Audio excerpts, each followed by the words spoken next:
तो कहानी के शुरुआत में यह लोग फाइनली टाउन के पास पहुंच चुके रहते हैं और टोमो तो बहुत ही ज़्यादा खुश रहती है कि चलो फाइनली हम लोग टाउन के पास पहुंच चुके तो। लेकिन टाका उतना ज़्यादा खुश नहीं रहता। फिर वो देखती है कि क्या लोग वह दरवाजे बंद कर रहे हैं। वह बोलता है रात होने वाली है, तो वह लोग दरवाजे बंद कर रहे होते हैं। तब वो भागते भागते वहाँ पर जाते हैं और वो लोग गार्ड से कहते हैं, लेकिन गार्ड यहाँ पर कोई दूसरी भाषा में बात कर रहा होता है, तो इन्हें समझ में नहीं आता। लेकिन फिर भी इन्हें अंदर बैठा दिया जाता है और फिर ये दोनों अंदर बैठे हुए रहते हैं। तब यहाँ पर एक और बंदा आ चुका रहता है और ये फाइनली यह ह्यूमन लैंग्वेज में बात कर रहा होता है, मतलब इनकी भाषा में बात कर रहा होता है। टाका से वो लोग पूछते हैं क्या तुम लोग पहले वाले ग्रुप से हो? तो वो कहता है नहीं, हम लोग ग्रुप से बिछड़ गए हैं, हम लोग अभी आ रहे हैं। फिर ये गुस्सा होने लगता है और कह रहा होता है कि देखो, मैं तुम्हें यहाँ के बारे में कुछ भी तो बता नहीं सकता हूँ और ना ही तुम्हारी कोई मदद कर सकता हूँ। समझो तो यह बंदा यहाँ पर भाव खा रहा होता है। ये बताता है कि इसके ऊपर रजिस्ट्रिक्शन लगे हुए हैं, ये कुछ भी नहीं कर सकता है। तो दोनों उठते हैं और यहाँ से जाने लगते हैं। कहते हैं तुम्हारा शुक्रिया, ठीक है अब हम चलते हैं, अब तुम्हारी कोई भी ज़रूरत नहीं है हमें। वह बंदा तो मुझसे कहता है अगर ये लेडी चाहे तो मेरे साथ रह सकती है, कोई प्रॉब्लम नहीं है। अब यहाँ पर इसे बहुत ज़्यादा डर लगता है और तुरंत यहाँ से टाका को पकड़ती है और यहाँ से भागना शुरू कर देती है। यहाँ वो आराम से जा रहा होता है लेकिन ये भागना शुरू कर देती है। इसके बाद ये लोग बीच बाजार में आ चुके रहते हैं, जहाँ पर वो कह रहे होते कि मुझे बहुत ज़्यादा डर लग रहा था, मुझे ऐसा लग रहा था कि तुम उस बंदे को मत मारो, ना मारो, इसलिए मुझे डर लग रहा था। वैसे देखो यहाँ पर कितने सारे प्यारे प्यारे लोग हैं, मतलब बेस्ट ह्यूमन सब तरह के लोग रहते हैं। तब यहाँ पर एक बीस्ट आती है और बता रही थी कि मैं तुम्हारी मदद कर सकती हूँ, फ्री में मदद कर सकती हूँ। तो वो लोग कहते हैं कैसे? वो कहते हैं कि मुझे लड़के की ज़रूरत है इसीलिए। अरे नहीं, बस मैं मजाक कर रही हूँ, तुम इस लड़की की गर्लफ्रेंड हो ना? मैं इसे किसी बंदे को नहीं चिंती हूँ जिसकी कोई गर्लफ्रेंड हो, इसलिए मैं तुम लोग की मदद फ्री में कर दूंगी।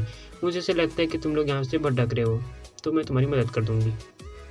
इन दोनों को लगता है कि बहुत ही ज़्यादा अच्छी बात है, अनजान शहर में कोई इनकी मदद कर रहा है तो बढ़िया बात है। लेकिन रात में पता चलता है कि ये तो बस उन्हें धोखा दे रही थी, वो तो इन्हें फंसा डालती है बहुत सारे चोर चक्कों के बीच में, और यह बात बिल्कुल भी ठीक नहीं रहती है। टोमो को तो बहुत ज़्यादा गुस्सा आ रहा होता है और वो कह रही होती है कि मुझे ऐसा लगा था कि हम तुम पर भरोसा कर सकते हैं, लेकिन नहीं, तुम तो एक नंबर की चालबाज निकली। और यहाँ पर जो बिल्ली रहती है वो कह रही होती है कि हाँ, हम लोग तुम्हें बेच देंगे, तुम्हारे पास कोई पावर नहीं, तुम्हारी बॉडी हम इस बेच देंगे और देखो खूब सारा पैसा मिल जाएगा, क्योंकि सीएच कैंडिडेट काफ़ी आए थे। लेकिन नहीं, अब तुम्हारे अंदर कोई भी तो पावर नहीं है, हम तुम्हें बेचने में मज़ा आएगा।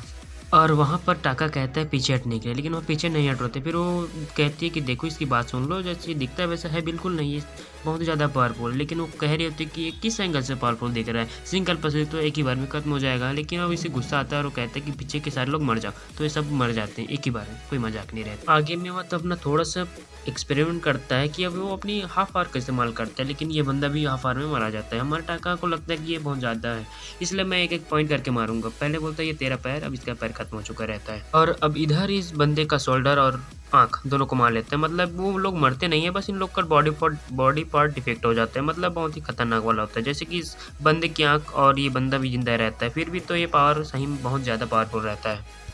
हमारे टाका की ओर देखने के बाद बस दो ही बचे रहते हैं, चोर और चोर का सरदार। तो यहाँ पर वो बहुत ज़्यादा डर चुके रहते हैं और फिर वहाँ वो कह रहा होता है कि बताओ टॉर्चरी तरीके से गुजरना चाहते हो?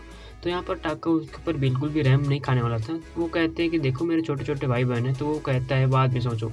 तो फिर वो अपनी एबिलिटी का इस्तेमाल करता है, लेकिन यहाँ पर कुछ भी नहीं होता। तो ये जिंदा रहते हैं और यहाँ जिंदा रहते हैं तो यहाँ से भागना शुरू कर देते हैं। सबसे पहले वो बिल्ली रहती है, वो वहाँ से भागना शुरू करती है, फिर वो बंदा भागने लगता है और इन्हें लग रहा होता है कि एबिलिटी इस्तेमाल में। तो क्या टाका कहता है नहीं, मैंने एबिलिटी इस्तेमाल किया है। तो इधर हमें दिखाया जाता है कि कैसे भागना शुरू करती है और सोच रही होती है कि बाप रे ये लोग कितना ज़्यादा खतरनाक है। फिर थोड़ी देर बाद उसकी एबिलिटी का इस्तेमाल होता है और वो बिल्ली ख़त्म और वो बंदा भी ख़त्म। तब तक पीछे तक नाइट आ चुके रहते हैं और वो कह रहे होते हैं कि तुम लोग मिले हो क्या? हम लोग नाइट्स हैं यहाँ के। और टोमो कह रही होती है कि नहीं नहीं नहीं, हम मिले नहीं हैं, इन लोगों ने हमें घेर लिया था और फिर यहाँ लोग हमें यहाँ बीच में फंस गए थे, तो ऐसा कुछ नहीं है। तब वो नाइट्स कह रही होती है अच्छा ठीक है तो चलो। तो ये सब क्या है, ज़मीन पर गिरे हुए हैं। तब टोमो बता रही होती है कि इनमें हमारी कोई भी गलती नहीं है सब। तो फिर यहाँ असली मकसद ये रहता है कि जो नाइट रहते हैं ना, वो बस देखना चाहते थे कि आखिर वह सारे चोर इन दोनों को पकड़ कर कहाँ ले जाते हैं, क्योंकि ये चोरों को पकड़ नहीं पाते थे। तो यह यहाँ पर चारा बना रहे होते हैं इन दोनों को, और यह राज हमारा ये टाका खोल देता है। तो कहता है अच्छा। तो ये बंदा बता रहा होता है कि मैडम इनके पास कोई पावर नहीं, ऐसा नहीं हो सकता कि इन लोगों ने इन चोरों को मारा हो। तब इसके बाद इसके पास कोई ऑप्शन नहीं बचता और यह तहकीकात करने के लिए दूसरी तरफ जाती है। और इधर यह बंदा है वो कहता है कह रहा होता है कि अपने मैम की तरफ से मैं आपसे माफ़ी माँगता हूँ, और कह रहा होता है कि ये जो है वो बहुत बेकार सी है। इधर ये कह रहा होता है कि आप हमें सजेस्ट कर सकते हैं कि हमें रात कहाँ बितानी चाहिए? तब वह बंदा इन्हें एक होटल के बारे में बताता है, और यह होटल बिल्कुल महल की तरह रहता है। और इसे देखकर तो तोमो बहुत ही ज़्यादा खुश रहती है कि वाह! कितना ज़्यादा बड़ा है, बहुत ही ज़्यादा मज़ा आएगा यहाँ पर तो। टाका उससे कहते हैं कि मैं एक ही रूम बुक करूँ या फिर 2 रूम बुक करूँ? तो वो कहती है कि 2 रूम बुक कर दो, और जब वो अपने कमरे में जाती है तो देखती है कि ये क्या? ये तो एक रूम तो एक आदमी के लिए बहुत ही ज़्यादा बड़ा है। और फिर वो सोच रही होती है कि उस बेवकूफ़ की हिम्मत तो देखो, मुझसे कह रहा होता है कि एक ही रूम बुक कर दूँ। वैसे भी फिर ये सोच रही थी क्या वो मेरे साथ रोमांटिकली होना चाहता है? नहीं, उसे तो सिर्फ़ वो भी पसंद है और कुछ भी नहीं। तो यहाँ पर वो घोस्ट निकलती है, और उसे देखकर टोमो बहुत ही ज़्यादा डर चुकी रहती है, और फिर उसे लग रहा होता है कि ये उसकी बड़ी दीदी है, लेकिन वो घोस्टें कहती है अपनी उस बेकार सी बड़ी बहन से मेरी कंपेयर बिल्कुल मत करो। तब ये कहने लगती है कि तुम कौन हो? तो फिर ये घोस्ट होती है, वो अपने बारे में बताती है कि वो मैं मुसीबत में तुम्हारी मदद के लिए आऊँगी। सो वो कहती है अभी तो मुसीबत में फँसे थे, तो तुम कहाँ थी? तो वो बताती है कि मुझे उस बच्चे से बहुत डर लगता है, वो टाका है, बहुत ही ज़्यादा खतरनाक बच्चा है, इसलिए मैं नहीं आई तुम्हारी मदद करने के लिए, माफ़ कर दो। और फिर ये घोस्ट बता रही होती है कि इस पूरी दुनिया में तो सबका पता नहीं, लेकिन मैं तुम्हारे लिए स्पेशल घोस्ट हूँ। ये एक स्पेशल क्लैन से बिलोंग करती है यह घोस्ट, और इस घोस्ट को कोई भी नहीं देख सकता सिवाय हमारे तोमो के। तो घोस्ट बता रही होती है कि मैं तुम्हारी मदद सकती हूँ, तो मैंने तुम्हारे अंदर से बहुत सारी खामियां निकाल दी है, जिससे वो सेज है वो तुम्हें कंट्रोल बिल्कुल भी ना कर पाए। इस क्योंकि जो सेज रहते हैं वो पावर देते हैं, तो इसके बदले में तुम्हें कुछ चुकाना भी पड़ता है। लेकिन तुम्हारे केस में से बिल्कुल भी नहीं है, क्योंकि मैं तुम्हारे साथ हूँ। और हाँ, उस वक्त तुम्हारे सामने इसलिए नहीं आई क्योंकि वो बच्चा हैरान हो जाता और मुझे भी मार देता। कल सुबह आराम से बात करेंगे, धीरे करके मैं उसके सामने आऊँगी ताकि कोई गड़बड़ ना हो। और फिर वो वहाँ पर प्लान बनाते हैं, और इधर हमें दिखाया जाता है कि सुबह हो चुकी रहती है। टाका इंतज़ार कर रहा होता है किसी का, बहुत सारे ज्वेलरी के साथ। तो फिर टोमो यहाँ पर आती है और यह बताता है कि हम लोग अब चलने के लिए तैयार हैं, कि हमारे दोस्त कहाँ होंगे। तब एक लेडी आती है और इनके पास साथियों के बारे में पता रहता है, उन्हें बताती है और मैप ऑफर करती है। साथ ही साथ कहती है कि इनके आगे वाले साथी कहाँ पर गए होंगे, तो वो बहुत सारा गोल्ड भी देता है और ये टिकट भी देती है एकदम लग्जरी ट्रेन का। तो इन्हें लग्जरी अपार्टमेंट जाना रहता है। तो इधर तोमो कह रही होती है कि ये सब सही रहेगा, मतलब इतना सारा तुम कैसे भरोसा कर सकते हो? टाका कहता है चिंता बिल्कुल भी मत कर। और इधर ये लोग ट्रेन में बैठे हुए रहते हैं, जहाँ पर घोस्ट को सिर्फ तोमो ही देख सकती थी। और फिर यहाँ थोड़ा सा परेशान हो रही थी क्योंकि घोस्ट है उनकी बहुत ज़्यादा जगह ले रही होती है। तो ये टाका कहते हैं कि तुम यहाँ पर क्यों नहीं आ जाती अगर वहाँ तकलीफ़ हो रही हो तो, क्योंकि जो घोस्ट रहती है वो सबको देख सकती थी, लेकिन घोस्ट को सिर्फ तुम ही देख सकती थी। तो यहाँ वो उसके बगल में आ चुकी रहती है और यह बता रहा होता है कि कैसे जो हमारे साथी है वो दूसरी तरफ का है। अचानक से उसे झुका देता है क्योंकि ऊपर की पूरी ट्रेन उड़ चुकी रहती है। और इधर हमें कैसल में दिखाया जाता है जहाँ चोरों में से एक बच्चा रहता है, और यहाँ पर एक वैम्पायर सेज भी रहती है, और यह सेज बहुत ही ज़्यादा पावरफुल रहती है। तो इस बंदे के ऊपर कुछ एक्सपेरिमेंट करने जा रही होती है। तो इस बंदे के ऊपर इसे ऊपर बांध दिया रहता है। असल में इसकी आँख के ऊपर हमारे टाका ने जादू किया रहता है। तो यहाँ पर वो उसकी आँख निकालते हैं और हीलिंग मैजिक का ट्राई करती है, लेकिन हीलिंग मैजिक के बाद भी कुछ भी अभी इस बंदे के साथ नहीं हो रहा था। तो एकदम ये अंधा हो चुका रहता है। तब जो एम्पायर सेज रहती है उसे काट लेती है, वो अपना ब्लड इसे देती है। तो हम देखते हैं कि वो कैसे ट्रांसफॉर्म हो रहा होता है धीरे धीरे, और यह बहुत ही ज़्यादा खतरनाक एम्पायर रहती है, तो एकदम इमोर्टल। तो फिर वो बंदा कुछ भी नहीं कर रहा होता है, तो अभी भी मैजिक का असर बिल्कुल भी नहीं होता। तब यहाँ एक और हीरो आ चुका रहता है, मतलब दूसरी दुनिया से आया हीरो, और वो तबाही मचाने लगता है। इधर हमें ट्रेन को दिखाया जाता है जो कि अचानक से रुक चुकी रहती है, और ये लोग धीरे धीरे करके जंगल की दूसरी तरफ जा रहे होते हैं।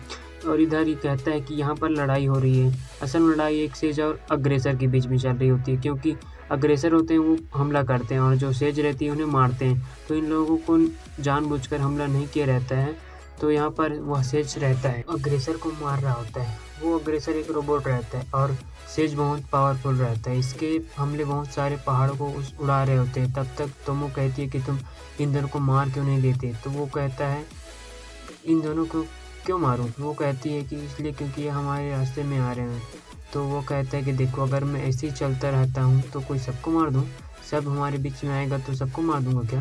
पर वो काफ़ी समझदारी वाली बात करता है और कहता है उसने इंटेंशनली हम पे हमला तो बिल्कुल भी नहीं किया है होगा, इसलिए हमें मारना नहीं है। आराम से रहो, आराम से ज़िंदगी जियो, सबकी ज़िंदगी है, आराम से रहो। और इधर हमें दिखाया जाता है कि कैसे वो अग्रेसर और वह सेज दोनों हम आमने सामने आ चुके रहते हैं। हालांकि जो सेज रहता है वो बहुत ही बड़ा अजीब रहता है, वो बहुत सारे इंसानों को मार देता है जो भी ट्रेन से निकले थे। और इस तरफ हमें दिखाया जाता है जो दूसरा हीरो रहता है वह सेज के ऊपर हमला कर रहा होता है और कह रहा होता है कि तुम सभी को मैं किसी को नहीं छोड़ूंगा, तुम सभी एक मॉन्स्टर हो। लेकिन वो सेज कह रही होती है कि आखिर तुम हमला क्यों कर रहे हो बच्चे, तुम्हें पता नहीं है क्या, तुम मुझे इतनी आसानी से नहीं मार सकते। लेकिन वो मारने वाला कहाँ था, वो वहाँ पर बहुत ही बड़ा खतरनाक वाला हमला करता है, जितना भी पूरा कैसे रहता है सबको उड़ा डालता है। सब यहाँ पर खत्म हो चुका रहता है और यह कहता है कि चलो फाइनली कम से कम मैंने एक को निपटा ही दिया। यह हीरो रहता है, यह हीरो की तरफ से रहता है, लेकिन पता नहीं ये मार क्यों रहा होता है। और इधर हम इन्हें पता चल गया रहता है कि वो जो सेज है वो इंटेंशनली मार रहा रहता है, क्योंकि यह सेज रहता है वो अपने आप को बहुत ही ज़्यादा बड़ा समझता है और कह रहा होता है कि तुम छोटे मोटे इंसान, तुम लोग कुछ भी नहीं हो मेरे सामने। लेकिन यहाँ पर अब टाका को गुस्सा आता है और कह रहा होता है कि कोई अच्छा अगर यहाँ पर नहीं है वो तुम। फिर इसकी एबिलिटी काम कर जाती है और यहाँ पर ये सेज खत्म हो चुका रहता है। इसकी पावर देखकर जो अग्रेसर रहता है वो डर चुका होता है और कह रहा होता है कि आप जो कहिएगा मैं वो करूँगा। और इस तरफ हमें दिखाया जाता है कि कैसे वो सेज रहती है वो जिंदा रहती है, जिससे वो देखकर बंदा हैरान रहता है और कहता है अगर तुम मुझे मारना चाहते तो तुम मुझे मार सकते। तो वो कहती है कि मैं इमोर्टल हूँ बेवकूफ़, और फिर इसे पकड़ती है और कैचर से फेंक देती है। तो गधे का यहाँ पर खेल खत्म हो जाता है। ये अग्रेसर से पूछता है कि हम लोग अपनी दुनिया में कैसे जा सकते हैं। तो अग्रेसर कहता है यह तो मैं भी नहीं बता सकता हूँ क्योंकि मैं अपनी अलग ही दुनिया से आया हूँ। तो यह कहता है अपनी दुनिया में ले चलो। तो वो कहता है नहीं नहीं नहीं, आप बहुत ही ज़्यादा खतरनाक है, मैं आपको अपनी दुनिया में नहीं ले जा सकता हूँ। हालांकि मैं खुद भी अपनी दुनिया में नहीं जा सकता हूँ क्योंकि मैं अपनी फुल्ली रिकवर होकर नहीं आया हूँ।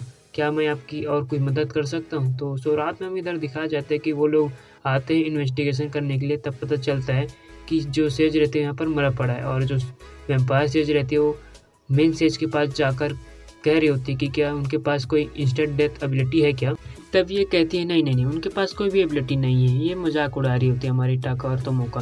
वो कह रही होती है उनके पास कोई भी एबिलिटी नहीं है, पता नहीं वो लोग गलती से फंस जा रहे होंगे, और चली जाती है। तो उसके बाद ये अपनी साथी को बुलाती है और कहती है कि इमोर्टल्स की एक सेना लेके जाओ और उस पर हमला करो। कहता है कि आपको सचमुच में लगता है कि हमें इमोर्टल्स की सेना लेकर जानी चाहिए।